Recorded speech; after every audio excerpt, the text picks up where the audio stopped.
actions with it much less risky and easier to hit. Part of what makes this spell unique is how it goes with other spells. While it doesn't directly synergize with big spells like poison or fireball, you can use them in the same deck if you want to use arrows as your small spell. But if you want, you can use arrows as your big spell. Pairing it with a small spell can substitute for a fireball for the most part.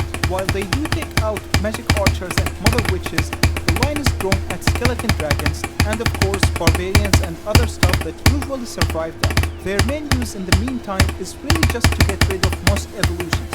Like going against evolved firecracker without arrows in your deck is literally a traumatic experience.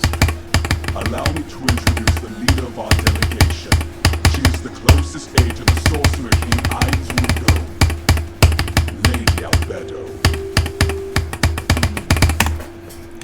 Get this out of It all here. started when I took arrows out of my deck, and boom, Okay. evil cracker. Oh my god, I don't fucking... And since it focuses on taking out defensive cards, it mainly is a beatdown spell rather than a cycle one. Next we got Royal Delivery. For 3 elixir we get a spell that takes way too long to deploy but deals a ton of damage and spawns a single recruit. Despite it looking like a projectile, the monk doesn't reflect it. One of the downsides of this spell is that it can only be played on your side like the log, but I can understand why, because a recruit spawning on your tower is broken. Also, its slow deployment time makes it unreliable at defending things like Goblin Barrel unless you predicted earlier. But the upsides of it is how it deals nearly the same damage as Fireball, which is absurd. Dealing with both air and ground troops at the same time makes it a really nice spell to have.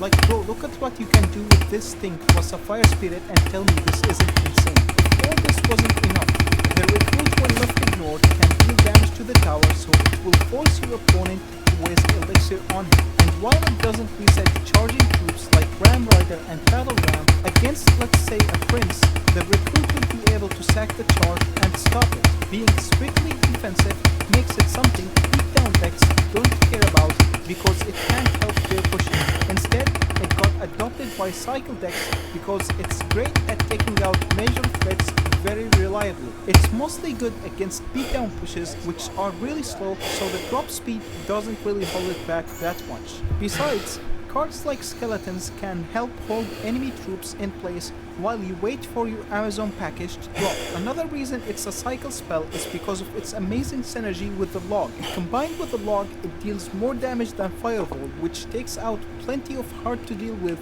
troops. Besides, when you play 2 cards as a Fireball substitute instead of just the Fireball itself, it helps you cycle back to your win condition much quicker. It also does great with Earthquake, as these 2 combined would take out things like Magic Archer. It's less effective as it doesn't fully deal Fireball damage and even costs more. Oh my god.